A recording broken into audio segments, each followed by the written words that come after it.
alhamdulillahi rabbil alamin thumma salaatu ma salaam ala rasulillah sallallahu alayhi wa alihi wa sallam. waa mbokk yi ci yàlla donc ba léegi seen mbokk Mouhamed Bari depuis donc la mosquée de Bordeaux alhamdulilah ñu ngi dellu tey lu aju ci li nga xamante ne moom mooy masa ci ay kawas. waa lu ñuy wax ni nag bu ñu delloo ci téere fiq yi sax dañ koy gis téere boo xamante ni bu ñu bari xam la mooy minhajul muslim ndeysaan te Cheikh Aboubacry Diaby al Jazairi bind ko yàlla na ko yàlla yërëm gaañu na fan yee passé ndeysaan wala sax téere yu gën a mu ngoog yu mu ngoog yu gën a nuñ ko waxtee sax mooy yoo xamante ni tamit rëyul noonu daanaka ci téere fiq yi boo ci dellu daal di nga gis mooy masala bi nii mu nekk masala bu am solo mooy li nga xamante ni mooy masha mooy ci ay kawas. léegi nan la mooy man jàpp na xoolal bu baax ma ñëw jàpp gis nga ñëw naa fi jàpp naa ba pare jàpp ba mu ngoog masa ba nga xamante ni léegi sama tànk yi la gis nga tànk yi ma raxas tànk yi mooy nii gis nga ma raxas tànk yi bu baax jàpp raxas tànk gauche bi tamit gis nga ba ma pare su ma paree fii après ma jël samay kawas daal di koy sol gis nga léegi nii sol naa kawas bi xoolal bu baax gis nga après ma sol samay kawas gis nga léegi comme sol naa kawas yi gis nga léegi ban heure moo jot nga xool heure bi jot nii par exemple tey heure bi nii ñu ngi 10 heures par exemple 20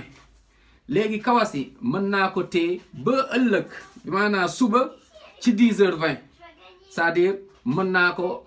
téye samay kawas su dee dama bëgg a jàppwaat par exemple sama njàpp toj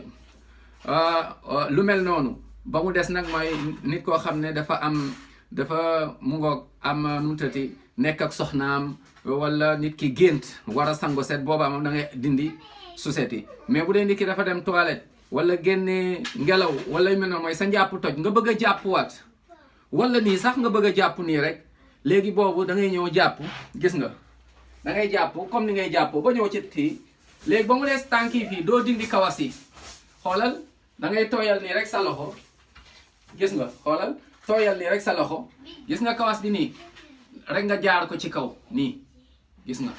nga gauche bi tamit nga def nii gis nga waaw bi maanaam gis nga da ngay tooyal ñaari loxo yi rek nga ma nii ne nii gis nga fii nii nga teg nii rek ne nii xoolal bii tamit gis nga fii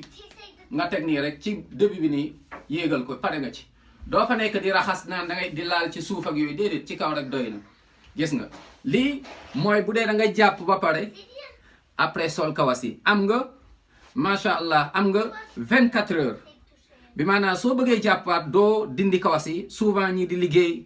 nga sol say dàll ak yooyu après ñoo bëgg a jàpp doo dindi kawas yi comme ba nga avant ngay sol kawas yi da nga jàpp woon léegi yow bu dee da nga bëgg a ñëw jàppwaat xoolal da ngay rax kii ba nga xam ne tànk yi des rek nga def nii ci kawas yi nga def nii gis nga xoolal pare nga ci macha allah. bu dee nag kuy tukki la am na 3 jours am na ñetti fan mën a garder kawas yi chaque fois mu def noonu.